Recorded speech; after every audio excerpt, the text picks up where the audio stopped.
नमस्कार मित्रांनो, शुभविवाह मालिकेच्या आजच्या भागामध्ये आता सगळेजण भूमी बरी होण्याची वाट बघत असतात. तेवढ्यात सिस्टर धावत धावत येते आणि म्हणते की 1 मिनिट तुम्ही प्लीज जरा माझ्याबरोबर येता का. तेव्हा मग ते म्हणतात काय झालं. तेव्हा सिस्टर म्हणते की त्या मिसेस भूमी शुद्धीवर आल्यात, पण प्लीज तुम्ही बघा ना ते असं काय करतायत, प्लीज चला चला आतमध्ये. असं म्हणून आता सगळ्यांना सिस्टर आतमध्ये घेऊन जात असते आणि त्यावेळेला सगळ्यांना धक्का बसतो, कारण भूमीचं काय झालं आहे हे कोणालाही कळायला मार्ग नसतो. आता सगळेजणं भूमीच्याकडे आतमध्ये तिच्या रूममध्ये धाव घेतात आणि आकाश, आजी, मानसी, रागिनी सगळेजणं धावायला लागतात. आणि त्याच वेळेला समोर आकाश भूमीला बघतो तर भूमी ही उठून बसलेली असते आणि भूमीच्या हातामध्ये त्याला एक उशी दिसते आणि ती उशी घेऊनच ती अंगाई गात असते. लिंबोणीच्या झाडामागे चंद्र झोपला गं बाई, असं ती आता त्या उशीलाच जवळ घेऊन गाणं गात असते आणि तिला ते तिचं बाळच वाटत असतं. आकाश आता ते सगळं समोर बघतो आणि आकाश पाहतच राहतो. आजी, रागिनी, मानसी आणि आकाश सगळे ते बघत राहतात. भूमी म्हणत असते की बाळा, आता तू शांत झोप हां, आता तुझं खाऊन झालं आहे, त्यामुळे आता एक काम कर, तू आता झोपायचं आहे. बरं आता एक काम कर, तुझ्यासाठी मी अंगाई गायली ना, आता छानसा ढेकर काढ बघू. असं म्हणून आता बाळाशी म्हणजेच त्या खोट्या उशीशी ती बोलत असते. आकाशला ते पाहून त्याच्या पायाखालची जमीन हादरते. घरातल्या सगळ्यांनाच फार मोठा धक्का बसतो. भूमीला हे सगळं काय होतं आहे हे पाहून त्यांना खूपच त्रास व्हायला लागतो. भूमी एका क्षणाला वेडी झाली की काय असे प्रत्येकाला वाटू लागते आणि रागिनीला मात्र तशी भूमी पाहून खूपच आनंद होत असतो. नंतर आता भूमी म्हणत असते की चला चला आता लवकर लवकर ढेकर काढा आणि आराम करायचा आहे. चला आराम करायचा आहे आता लवकर. असं म्हणून आता ती त्या बाळाला वरती घेत असते. खांद्यावर घेऊन ती त्या बाळाच्या पाठीवर हात ठेवत म्हणते की छान छान ढेकर काढून घ्या बघू. असं म्हणून ती ढेकर काढायला सांगते आणि हे सगळं पाहून आता रागिनी म्हणते की वा, खरंच हे दृश्य बघण्यासारखं आहे. खरंच हे आता मी माझ्या मनात अगदी साठवून ठेवेन. नंतर मग आता इथे रागिनी ही बघत असताना तिचं भूमीचं लक्ष आकाशकडे जातं आणि भूमी म्हणते आकाश, अरे कुठे होतास तू इतका वेळ, किती वाट बघितली तुझी मी. ये ये इकडे ये, हे बघ बाळा कोण आलं आहे. सगळेजण आलेत बघ. अरे बाळा तुझे बाबा आले आहेत बघ ना. आकाश, अरे किती वेळ झाला मी तुझी वाट बघते. मी म्हटलं तू कुठे गेलायस इतका वेळ, बाबा आलेच नव्हते इतका वेळ ना आपल्याबरोबर. असं म्हणून ती आता बाळाशीच गप्पा मारत असते आणि नंतर म्हणते आकाश इकडे ये ना, बघ आपलं बाळ किती छान दिसतंय, किती सुंदर आणि किती गोंडुली आहे बघ. असं म्हणून आता आकाशला ती यायला सांगते आणि म्हणते की बाळ बघ कसं आहे ते, तू लवकर येऊन बघ, आम्ही सगळेजण तुझी वाट बघत होतो ना. आणि बघ बाबू कोण कोण आले ते बघ, समोर आपले बाबा आहेत, त्याचप्रमाणे आपली आजी आहे, पणजी आजी आहे आणि नंतर मानसी मानसी मावशी आहे, माऊ आहे. बघ किती छान आहेत सगळेजण, तुझी वाट बघत होते ना. आणि नंतर आत्या आजी पण आहे. तुला कोणाकडे जायचं आहे, तुला तुझ्या बाबांकडे जायचं आहे आणि तुझ्या मनू माऊकडे जायचं आहे, आजीकडे जायचं आहे, की तुला आत्या आजीकडे जायचं आहे, हां कोणाकडे जायचं आहे तुला सांग. असं म्हणून आता ती त्या उशीलाच असं अगदी आपल्या नातेवाईकांशी इंट्रोड्यूस करून देत असते आणि त्याच वेळेला आकाश समोर येतो. त्याला भूमीचं जे काही अवस्था असते ती अजिबात बघवत नसते. भूमी म्हणते आकाश बघ ना आपली लेक किती सुंदर आहे, अरे किती छान आहे. खरंच देवाने तुझी इच्छा पूर्ण केली ना आकाश, तुला मुलगीच हवी होती आणि तू मला म्हणायचंस ना की तुम्हाला मुलगीच होणार, बघ आपली मुलगीच आहे ही आणि किती सुंदर आहे. आणि मग भूमी म्हणते की आजी बघितलंत का कशी दिसते मुलगी. आजी पणजी आजी नाही म्हणजे आज महाशिवरात्रीच्या पवित्र दिवशी आपल्या घरामध्ये एक आता कन्या जन्माला आली आहे, हो की नाही. आणि असं म्हणून भूमी आता तिच्याकडे बघतच असत असते. आकाशला भूमीला पाहून खूप वाईट वाटत असतं, परंतु भूमीला दुःख दाखवायचं नसतं. आता नंतर मग ती म्हणते की बरं जायचं आहे का तुला, बाबांकडे जायचं आहे का, नाही जायचं आहे, ठीक आहे चालेल चालेल नको जाऊ, मीच तुला जवळ घेऊन थांबते हां. असं म्हणून आता ती बाळाला जवळ म्हणजेच त्या उशीला जवळ घेते आणि म्हणते की शांत हो, तुला मी कोणाकडेच देणार नाही आहे, तुला मी माझ्याकडेच ठेवणार आहे. असं म्हणून ती आता तिला म्हणते की तुम्ही सगळेजण माझ्याकडे असे का बघताय, असा प्रश्न आता भूमी विचारत असते. परंतु कोणीही त्याचं उत्तर देऊ शकत नसतं, कारण भूमी ही खूप जास्त वेगळ्याच कंडिशनमध्ये असते आणि ते सगळ्यांनाच दिसतं. डॉक्टर तिकडे येते आणि ती भूमीला प्रथम दर्शनी बघते आणि ते पाहून डॉक्टरलाही धक्का बसलेला असतो. आकाश आता डॉक्टरला विचारतो की मॅडम हे सगळं काय आहे, भूमी असं का वागत आहे. त्यावेळेला मग डॉक्टर म्हणते की मिस्टर आकाश, मी तुम्हाला सांगितलं ना त्यांची अवस्था बेशुद्ध होऊन जागी झाल्यावर काय होईल काहीच कळत नाही आहे. कारण त्या कशा वागतील हे सांगता येत नव्हतं. आणि आता तर आपल्याला कळलं आहे की त्यांच्या मनावर या सगळ्याचा इतका परिणाम झाला आहे की त्यांनी या बाळालाच म्हणजेच या उशीलाच अगदी बाळ समजून घेतलं आहे आणि त्याप्रमाणेच तिच्याशी त्या बिहेव करत आहेत. आणि याच्या गोष्टीचा तुम्हाला त्रास होत असेल, तुम्हाला हे सगळं विचित्र वाटत असेल, परंतु त्यांच्यासाठी ते त्यांचं विश्व होऊन बनलं आहे. म्हणूनच भूमी हे असं उशी घेऊन बसली आहे. ते तिला असं वाटतं की ते तिचं बाळच आहे. तिचं बाळ तिच्यापासून लांब गेलं आहे हे ती सहनच करू शकली नाही आहे आणि म्हणून तिच्या माइंडमध्ये ते सगळं चालू आहे. बरं आकाश, मिस्टर आकाश, मी तुम्हाला सांगते की आत्ता फक्त तुम्ही शांत राहा आणि भूमीसाठी तुम्हाला हेच योग्य राहील. काही झालं तरीही तिला या सगळ्यातून तुम्हाला बाहेर काढायचं आहे, तर मग तिला कमकुवत न बनवता तिच्याशी स्ट्रॉंगली वागावं लागेल. त्यानंतर मग सगळेजण भूमीकडे बघत असतात. डॉक्टर आकाशला समजावते की सध्या तरी तुम्हाला तिच्या कलाने घ्यावं लागेल. नंतर सगळेजण अगदी भूमीकडे बघतच राहतात. भूमी म्हणते की अरे काय झाले तुम्हा सगळ्यांना? तुम्ही सगळे माझ्याकडे असे का बघताय? अगदी भांबावल्यासारखे का बघताय माझ्याकडे? या ना, बाळाला घ्या ना, आजी, पणजी आजी या इकडे, असं म्हणून सगळ्यांना ती आता हाक मारत असते. आणि आकाशला म्हणते, आकाश अरे तू तरी पुढे ये आणि इथे बघ आपली लेक किती सुंदर दिसते ती, किती चेहरा बघ सुंदर आहे तिचा अगदी. आणि तुला माहिती आहे का आकाश, हिचे डोळे बघ ना, हिचे डोळे ना अगदी टपोरे आहेत ना, म्हणजे माझ्यासारखे. आता ती हसायला लागते आणि म्हणते की आकाश ॲक्च्युली हे मी माझ्या मनातलं नाही बोलत आहे, तुझ्याच मनातलं बोलते. कारण तू मला नेहमी सांगत असतोस ना की माझ्या भूमीचे डोळे असे टपोरे टपोरे आहेत, म्हणून या बाळाचे पण तसेच आहेत, बघितलेस का तू? शिवाय बाकीचा चेहरा जो आहे ना, म्हणजे जी देखणी आहे ना ती पूर्णपणे तुझ्यावर गेलेली आहे आणि खरंच खूप देखणी आहे ती, असं म्हणून ती आता त्याच्याच बाळाचं कौतुक करत असते. आणि आकाशला हे सगळं भावत नसतं. तो फक्त डोळेच पुसत राहिलेला असतो. भूमी म्हणते की आकाश बघ ना, किती सुंदर दिसते ही, खरंच कोणाची ही दृष्ट नको लागायला ना आपल्या लेकीला, किती गोड दिसते आणि देखणी अगदी तुझ्यावरच गेली आहे. असं म्हणतात की मुलगी लेकीवर गेली तर खरंच खूप चांगली आहे, पितृमुखी आहे माझी लेक, असं म्हणून आता आकाशकडे त्याच्या गालावरच हात ठेवत ती त्याच्याकडे बघत असते. आणि मग आकाशला म्हणत असते की बघ, अरे तुला माहिती आहे का, माझी ना अशीच खरं इच्छा होती की माझ्या बाळाच्या ना मानेवर असं कुठेतरी ना तीळ असलं पाहिजे आणि तसंच झालं आहे बघ ना, या गोंडुलीच्या मानेवर बघ ना अशी 3 तीळ आहेत. बरं तुला बाबांकडे जायचं आहे का? थांब आपण तुला बाबांकडे देऊया. आणि मग आकाश घाबरत असतो. भूमी म्हणते की अरे नको घाबरूस, पहिल्यांदाच घेतोयस म्हणून तुला असं वाटत असेल, ठीक आहे हळूहळू सवय होईल आणि सुरुवातीला ना असं मानेकडे धर, असं म्हणून भूमी ही त्याच्या हातात उशीच देत असते. आणि आकाशच्या ते डोळ्यामध्ये पाणी आता येत असतं. तो हळूहळू ते पाणी देखील तिच्यापासून लपून पुसत असतो. आणि मग भूमी म्हणते की आकाश हे बघ असं पकड. अरे पकडलंस की तू बरोबर, जमलंय की तुला, काहीच घाबरू नकोस, तुला सगळं काही जमेल.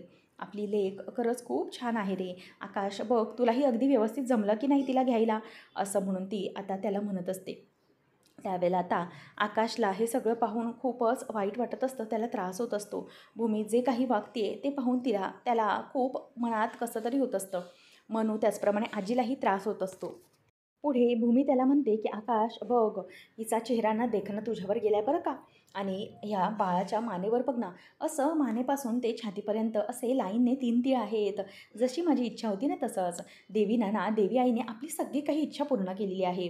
तुला मुलगी होती तशी मुलगी दिली आहे आणि मला जसे बाळाच्या मानेवर तीळ हवे होते ना तसेच तिळही दिलेले आहेत. आपल्या दोघांच्याही इच्छा देवी आईने अगदी व्यवस्थितपणे पूर्ण केलेल्या आहेत, हो की नाही हिच्या रूपामध्ये, असं ती आता बोलते. नंतर मग म्हणते की या बाबांकडून या आता, असं म्हणून ती बाळाला परत घेते आणि म्हणते की आजी बघितलंत का, तुम्हाला जसं हवं होतं ना तसं सगळं झालेलं आहे. पणजी आजी, कसं आहे, बाळ म्हणतात म्हणजेच मुलगी असेल तर पितृमुखी असली तर चांगलं असतं आणि मुलगा असेल तर मातृमुखी असेल तर चांगलं असतं. म्हणून बघा ना किती भाग्यवान आहे ना माझी लेक, जी मुलावर गेली आहे म्हणजेच तिच्या वडिलांवर गेली आहे, असं म्हणून ती म्हणते की आकाश दे बाळाला, असं म्हणून ती आता पुन्हा ती उशी परत घेते. आणि आजीला या सगळ्यामुळे खूपच धक्का बसत असतो. आता मानसी म्हणत असते की ताई शांत हो. तेव्हा आता मनू म्हटल्यावर भूमी म्हणते की अगं तू अशी लांब लांब काय आहेस? अगं तुला माहिती आहे का, आजकालच्या या लबाड मुलांना ना सगळं काही समजत असतं. आणि मग ती म्हणते की आकाश आपण एक काम करूया का, आपण ना आपल्या पिल्लूबरोबर पहिला फोटो काढूया का? ठीक आहे चल आपण तिच्याबरोबर ना असा सेल्फी काढूया, म्हणजे कसं आहे ना आपल्या आठवणीमध्ये ही मेमरी राहिली पाहिजे. नंतर ती म्हणत असते की आकाश ये, आपण ना आपली छानशी अशी मेमरी बनवूया आणि बाळाचा पहिला फोटो हा आपण काढूया.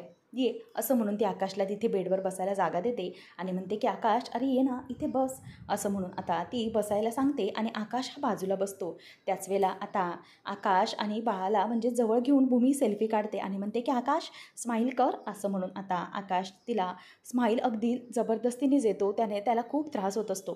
त्यावेळेला भूमी तो फोटो बघत म्हणते की आकाश बघ किती छान सुंदर किती गोड आला ना आपल्या फॅमिलीचा फोटो, आपल्या तिघांचा फोटो आणि ही बघ लबाड कशी हसत आहे ते बघ, कसं कळतंय सगळं ना. म्हणजे मी फोटो काढते सेल्फी काढते हे सगळं काही कळतंय. आजकालच्या ना या लबाड मुलांना ना सगळंच काही कळत असतं. आणि म्हणू अगं ये ना तू अशी लांब काय आहेस, तुला माहिती आहे की ते ना बाळ तुझ्यासारखंच अगदी लबाड होणार आहे बघ. कारण तू आपल्या मनू मावशीबरोबर सेल्फी काढली आहेस ना, तशी सेल्फी आता मनू माऊ देखील आपल्याबरोबर काढेल, ये इथे असं म्हणून ती आता तिला सेल्फी काढायला सांगत असते. त्यावेळेला आता भूमी म्हणते की हे बघ एवढूशा ह्याच्यातच तिला कसं कळलं की तिचा सेल्फी काढतोय आणि हसूया. खरं तर बाळाच्या पहिल्याच काही क्षणाचा आहे सेल्फी आहे ना, हे सगळ्यासाठी खूप आठवणीचं असेल आणि हो सगळेजण खूप आनंदात आहेत ना, हो की नाही असं म्हणून ती आता खुश असते. तेव्हा आता रागिनीला मात्र या सगळ्याची खूपच मजा येत असते. नंतर भूमीचा बाळाशी जो काही संवाद होत असतो त्या संवादामुळे आकाशला खूप वाईट वाटत असतं. कारण या सगळ्याचा त्याला आता खूपच त्रास होऊ लागलेला असतो. नंतर आकाश हा बाजूला डोळे करून स्वतःचे डोळे पुसत राहिलेला असतो. भूमीची ती अवस्था त्याला काही बघवत नसते आणि त्यामुळे त्याला आता त्रास होत असतो. तर इथे पौर्णिमा ही अभिजितच्या फोटोजवळ येते आणि अभिजितच्या फोटोला ती हार घालते. कारण तिने कित्येक दिवस अभिजितचा फोटो तसाच ठेवलेला असतो, त्याला हार वगैरे काहीच घातलेलं नसतं आणि त्याच्या फोटोजवळ दिवा देखील लावलेला नसतो. आता पौर्णिमा ही येते आणि तिचा सूड पूर्ण झाला म्हणूनच ती फोटोला हार घातले आणि त्याचप्रमाणे तिथे त्याच्याजवळ ती दिवा देखील पेटवते. आणि मग नंतर अभिजितचा फोटो बघतच पौर्णिमा म्हणते की अभिजित आज आज फायनली तुम्ही खूप खुश असाल ना. तुमच्या पौर्णिमाने तुमची इच्छा पूर्ण केली. तुमचा सूड जो उगवायचा होता तो या पौर्णिमाने पूर्ण केला. मला माहिती आहे की तुम्ही माझ्यापासून फार लांब गेला आहेत. तुम्ही माझ्याकडे बघत असाल की नाही मला नाही माहिती, परंतु आज माझ्या मनाला खरंच खूप मोठी शांतता मिळाली आहे. कारण माझ्या मनातली जी इच्छा होती ती मी आज मनापासून पूर्ण केली आहे. मी त्या भूमीचा सूड उगवला आहे. आकाश आणि भूमीला मी आयुष्यभराचं दुःख दिलं आहे. काही झालं तरीही त्या दोघांना मी आनंदाने आणि सुखाने जगूच देणार नाही. कारण मी माझा सूड उगवला आहे आणि भूमी येईपर्यंत तिची पूर्ण वाईट हालत मी करून टाकणार आहे. त्याच वेळेला आता तिथे नीलांबर येते आणि म्हणते की अगं पुन्नू तुला माहिती आहे का त्या भूमीची अगोदरच खूप वाईट हालत झालेली आहे आणि तिला काय करायचं काय नाही हेच कोणाला आता समजत नाही आहे. आणि तरीही तू इतकं त्यांना आयुष्यभराचं दुःख देऊनही अजूनही तिला टॉर्चर करणार आहेस. तेव्हा मग आता पौर्णिमा म्हणते की हो आई इतकं दुःख देऊनही मी तिला टॉर्चर करणारच आहे आणि घरी येऊ देत तिला एकदा एकदा की तिचं घरामध्ये आली तेव्हा मग बघ मी तिला बोलून बोलून कशी टॉर्चर करते ते. तिचं सगळं आयुष्यच तिला निरर्थक वाटायला लागेल आणि तिला सगळ्याचाच आता त्रास व्हायला लागेल. इतकं मी तिला दुःख देणार आहे आयुष्यभराचं. टोचून टोचून बोलणार आहे की तिला तिचं आयुष्य आणि तिचं जगणंच नकोसं वाटेल. आणि नंतर मग इथे आता पुन्हा भूमी म्हणत असते की चल आता ना आपण एकेकाला भेटूया. आणि नंतर मग आता आजी ही खूपच त्रासात असते. मानसी ही आजीला खाली बसवते आणि आजीला म्हणते की प्लीज तुम्ही खाली बसा. कारण आजीची अवस्था तिला अजिबात बघवत नसते. त्यानंतर आता मानसी म्हणते की ताई अगं प्लीज सावर. तेव्हा मग ती म्हणते की अगं असं काय बोलतेस तू म्हणू, काय झालं आहे. नंतर मग आता भूमी म्हणते अरे तुम्ही सगळेजण असे लांब लांब का बसला आहेत, या ना इथे बाळाच्या जवळ या ना. सगळेजणांना वाट बघते बाळ की कोणी माझ्याजवळ येतं आहे. सगळ्यांची वाट त्यांनी सगळ्यांनी पाहिली. सगळ्यांना माहीत होतं ना की माझं बाळ कसं आहे काय आहे ते सगळ्यांनी अनुभवलं होतं. आणि तुला माहिती आहे का म्हणू आता सेल्फी काढली ना आम्ही तेव्हा हे बाळ कसं असलं माहिती आहे. तू जशी बाळाबरोबर सेल्फी काढायचीस तुला माहिती आहे की आपण तिघंही सेल्फी काढायचो आणि तू बाळाला म्हणायचीस की बाळा तू या जगात आलास ना की आपण सगळेजण सेल्फी काढूया आणि तुझी ही मनू मावशी तुझ्याबरोबर सेल्फी काढेल. तसंच आता ते करण्यासाठी बाळ वाट बघत आहे. बघ लवकर तू सेल्फी काढ ना असं म्हणून आता मनूला ती सारखी सारखी बोलवत असते. परंतु तिला काय करावं हे ते काहीच कळत नसतं. ती फक्त गप्प तिथेच उभी असते. आणि नंतर ती म्हणते की पणजी आजी अहो कसली वाट बघताय, या या लवकर या असं म्हणून आता ती आजीला म्हणजेच आजीला आकाशच्या आजीला देखील बोलवत असते. आणि या सगळ्यामुळे आता सगळ्यांना खूप वाईट वाटत असतं. भूमी ही अशी वागते त्यामुळे सगळ्यांच्या आता मनाला खूप त्रास होत असतो. आजीला आणि सगळ्यांना ती बोलवत असते आणि म्हणते की आत्या, रागिनी आत्या, तुम्ही पण या ना, असं म्हणून ती तिलाही आता यायला सांगत असते. सगळ्या जणांना भूमी एक एक करून बोलवत असते. आता त्याच वेळेला आकाश हा भूमीला म्हणतो की भूमी, प्लीज जरा शांत हो ना. अरे, असं काय करतेस तू? तेव्हा भूमी म्हणते की आकाश, अरे, किती आनंदाचा दिवस आहे आणि सगळेजण असे शांत शांत का बसले आहेत? कोणी बाळाला घेत का नाही आहे? मी सगळ्यांना बाळाला घ्यायला बोलवते ना, असं म्हणून ती आता आवाज देत असते. त्याच वेळेला आता आकाश म्हणतो की नाही भूमी, अगं असं कोणी घेणार नाही आहे बाळाला. अगं भूमी, कोणीही घेणार नाही आहे. तेव्हा मग ती म्हणते की नाही येणार, मग मीच जाते ना तिकडे, थांब आजी, मी येते तिथे. तेव्हा मग आकाश तिच्यावर ओरडतो आणि म्हणतो की भूमी, प्लीज शांत बस, अगं ते बाळ नाही आहे, अगं ती उशी उशी. असं म्हटल्यावर भूमी म्हणते, आकाश हे काय बडबडतोयस तू? तुझं तुला तरी कळतंय का? काही अभद्र बोलू नकोस, चल हो बाजूला, मला जाऊ दे तिकडे. तेव्हा मग आकाश म्हणतो की भूमी, प्लीज स्वतःच्या मनाला समजाव, तुला या सगळ्याचा खूप मोठा मानसिक धक्का बसलेला आहे. तेव्हा ती म्हणते की आकाश, अरे तू काय बोलतोयस?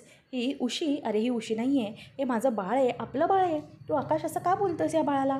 तेव्हा मग तो म्हणतो की भूमी, आपलं बाळ या जगात नाही आहे. आपल्या बाळाने 7व्या महिन्यात जन्म घेतला, परंतु आपलं बाळ या जगात राहिलेलं नाही. ते कायमचं आपल्याला सोडून देवाघरी गेलं आहे. भूमी, प्लीज लक्षात घे. असं म्हणून आता आकाश हा भूमीला सारखं उठवून सांगण्याचा प्रयत्न करत असतो. भूमी म्हणते, आकाश चल, काहीतरी बोलू नकोस तू, काही बोलू नकोस. आकाश, मला ना तुझा खूप राग येतो आहे हां, तू असं कधी नाही वागत माझ्याबरोबर, आज तू असं का? तेव्हा मग आकाश पुन्हा एकदा तिला थांबवतो आणि म्हणतो की नाही भूमी नाही, प्लीज भानावर ये. तुला का कळत नाही आहे मी जे काही सांगतोय ते? अगं प्लीज समजून घे. अगं कोणीच काही बोलत नाही याचा अर्थ तुला कळत नाही आहे का?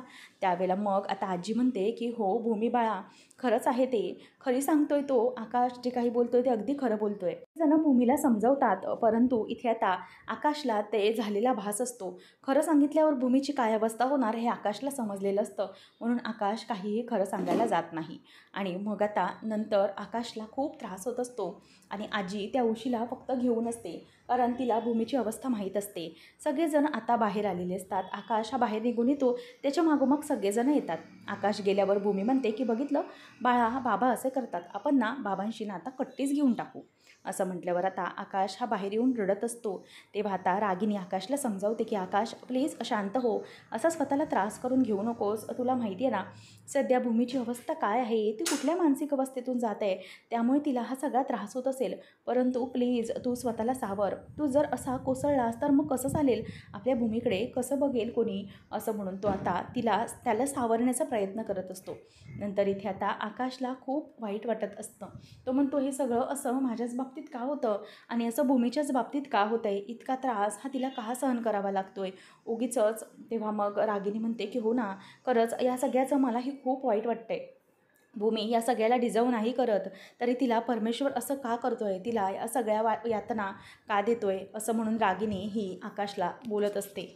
पुढे आकाश म्हणतो की आम्ही दोघांनी किती स्वप्न पाहिली होती बाळाला, आणि आम्ही दोघंजणं कसं सांभाळायचं, काय करायचं, सगळी काही स्वप्न पाहिली होती ती. परंतु सगळं आता मातीमोल ठरलेलं आहे, कारण बाळ हे आमच्याबरोबर नाही आहे. त्या बाळाला देव घेऊन गेला. का असं केलं त्याने? सगळं इतकं आनंदाचे क्षण देऊन पुन्हा आम्हाला पोरकं का केलं त्याने? खरंच कळत नाही आहे. आता भूमीला मी कसं या सगळ्यातून बाहेर काढू, तिला कसं सावरू हेच मला समजत नाही आहे. असं आता आकाश हा रागिनीला बोलत असतो आणि म्हणतो की खरंच मला हे सगळं खूप कठीण जाणार आहे भूमीला सावरणं. तिला सावरणं माझ्यासाठी अशक्य झाल्यासारखं झालं आहे. तिला मी काय सांगू, मला खरंच काहीच कळत नाही आहे. या सगळ्यामुळे तिला किती त्रास होत असेल, किती विचार करत असेल ती या सगळ्याचा. तिला ती उशी म्हणजे तिचं बाळ वाटतंय, ती कुठल्या मानसिक धक्क्यातून जाते हेच मला समजत नाही आहे. तेव्हा आता आता मानसी म्हणायला लागते की हो, बरोबर बोलतायत आकाश भाऊजी, खरंच ताईने कधीही कोणाचं वाईट केलेलं नाही किंवा कोणाबद्दलही वाईट चिंतलं नाही, किंवा तिने देवाजवळ कधीही स्वतःसाठी हात जोडले नाहीत. कायम दुसऱ्यांच्या सुखाचाच विचार ती करत राहिली. आणि आता आता तिच्या आयुष्यात जरा तरी एक सुख येत होतं. देवाकडे तिने हेच एक सुख मागितलं होतं की तिला फक्त बाळ, परंतु तेही तिच्या नशिबी नाही, तेही देवाने तिच्याकडून हिरावून घेतलं. का बरं असं केलं असेल देवाने? देव ताईच्याच बाबतीत इतका निष्ठुर का वागतोय मला खरंच कळत नाही आहे. तिने असं काय केलं आहे? असं म्हणून आता इथे मानसी ही खूप दुःखात असते. परंतु ती रुसलेल्या आकाशकडे बघते आणि म्हणते की आकाश जिजू, मला कळतंय सध्या तुमची काय अवस्था आहे ती, तुम्हाला या सगळ्याचा खूप त्रास होतो आहे. आकाश देखील मान खाली घालून फक्त रडत असतो. त्याच्या हातामध्ये करण्यासारखं किंवा बोलण्यासारखं आता काहीच राहिलेलं नसतं. परंतु मनूला कळतं की आकाश खूप खचला आहे. म्हणून आता मनू ही आकाशजवळ जाते आणि त्याला म्हणते, आकाश जीजू हे बघा, आता ताईची जी काही अवस्था आहे यातून आपणच सगळ्यांनी मिळून तिला बाहेर काढलं पाहिजे. मला कळतं आहे की या सगळ्यामध्ये ताईला खूप त्रास होतो आहे, परंतु आपल्यालाच आता तिला सावरून घेतलं पाहिजे, समजून घेतलं पाहिजे. कारण डॉक्टरांनी आपल्याला सांगितलं आहे ना की तिच्या कलाने आपल्याला घ्यायचं आहे, तिच्या मनावर कुठल्याही प्रकारचा परिणाम किंवा मानसिक ताण झाला नाही पाहिजे. म्हणूनच आता आपणच आपलीच जबाबदारी आहे की ताईला आपण या सगळ्यातून लवकर बाहेर काढू. आणि तुम्हाला माहिती आहे ना आकाश भाऊजी, आपलं घर, आपलं कुटुंब कितीही मोठ्या संकटात सापडलं तरीही भूमिताई सगळ्या घराला, सगळ्या कुटुंबाला सगळ्या संकटातून अगदी व्यवस्थितपणे बाहेर काढते. कोणालाही कसलाही त्रास होऊ देत नाही. तसंच आपणही करायचं आहे. आता ताईला आपण सगळ्यांनी मिळून या दुःखातून बाहेर काढायचं आहे, तिला समजून घेत. तेव्हा मात्र आकाशला आता मानसीचं हे बोलणं थोडंसं आत्मविश्वास देऊन जातं आणि रागिणीला मात्र मनूचा राग येत असतो. आकाश हा पुढे येतो आणि भूमीच्या दरवाजाजवळ येऊन देवाला हात जोडत म्हणतो की हे देवा, आमचं बाळ तर तू आमच्यापासून हिरावून घेतलं आहेस, ते बाळ आता तुझ्या दारात आहे. त्यामुळे हे देवा, माझ्या बाळाला अगदी व्यवस्थित ठेव, त्याला काहीही करू नकोस, सगळं काही त्याला जप, व्यवस्थित कर, असं म्हणून आता आकाश देवाकडे हात जोडतो आणि रागिनी बघत असते. पुढच्या भागामध्ये आपल्याला पाहायला मिळणार आहे की आता आकाश हा भूमीला घेऊन चाललेला असतो आणि भूमी ही बाळाला म्हणजेच त्या उशीला हातात घेऊनच तिथे असते आणि बाळाला शांतपणे झोपवत असते. आणि इथे आता महादेवाची पालखी देखील बाजूने चाललेली असते. आकाश बघतो की महाशिवरात्रीची पालखी चाललेली आहे, आतमध्ये शिवलिंग देखील ठेवलेलं असतं. आकाश आता त्या पालखीसमोर हात जोडतो आणि म्हणतो की हे देवा, परमेश्वरा, देवा महादेवा, माझं बाळ तर इथे नाही आहे, परंतु माझं बाळ जिथे कुठे असेल तिथे सुखरूप असू दे आणि माझ्या भूमीला या सगळ्यामधून लवकरात लवकर तू बाहेर काढ, असं म्हणून आता तो देवाला प्रार्थना विनवणी करत असतो. आणि त्याच वेळेला इथे आता देवा महादेवाचा फार मोठा चमत्कार झालेला असतो. भूमीला आता बाळाच्या रडण्याचा आवाज येतो म्हणून भूमी हे बाळ म्हणजे बाळ माझं रडतंय असं म्हणून आता ती डोळे पटकन तिथून उघडते. आणि डोळे उघडल्यानंतर बाजूच्या गाडीमधूनच भूमीचं बाळ चाललेलं असतं आणि वेदांगीने त्या बाळाला घेतलेलं असतं आणि त्याच्याबरोबरच आकाशचा जो मित्र पारितोष अवस्थी हा त्या गाडीमध्ये असतो. आता मित्रांनो, या सगळ्यामध्ये आकाश आणि भूमीच्या बाळाला कदाचित त्या पारितोष अवस्थीने आणि वेदांगीने घेतलेलं असतं आणि त्या बाळाला वेदांगी रडण्यापासून थांबवत असते, शांत करत असते. आकाशची गाडी आणि पारितोषची गाडी हे एकाच दिशेने पास होते आणि आकाश आता पुढे चाललेला असतो. ते बाळ रडत असताना ते शांत होत नसतं, कारण त्याची आई देखील त्याच्या जवळून जात आहे याचा भास आता त्याला झालेला असतो. भूमी फक्त म्हणत असते की माझं बाळ रडतंय, माझं बाळ रडतंय आणि या सगळ्यामुळे तिला आता त्रास होत असतो. त्याच वेळेला समोर ती बघते तर तिला कुठेही बाळ दिसत नसतं, परंतु बाजूने गाडीतून आता बाळ निघून गेलेलं असतं आणि पारितोष देखील तिच्याबरोबर असतो. आता नेमकं हे सगळं काय असणार आहे, वेदांगी ही पारितोषबरोबर कशी आणि नेमकं पुढे सगळं हे काय प्रकरण घडलं आहे हे पाहणं रंजकतेचं ठरणार आहे. अशाच मालिकांचे अपडेट जाणून घेण्यासाठी आजच आपल्या चॅनलला सबस्क्राईब नक्कीच करा. धन्यवाद.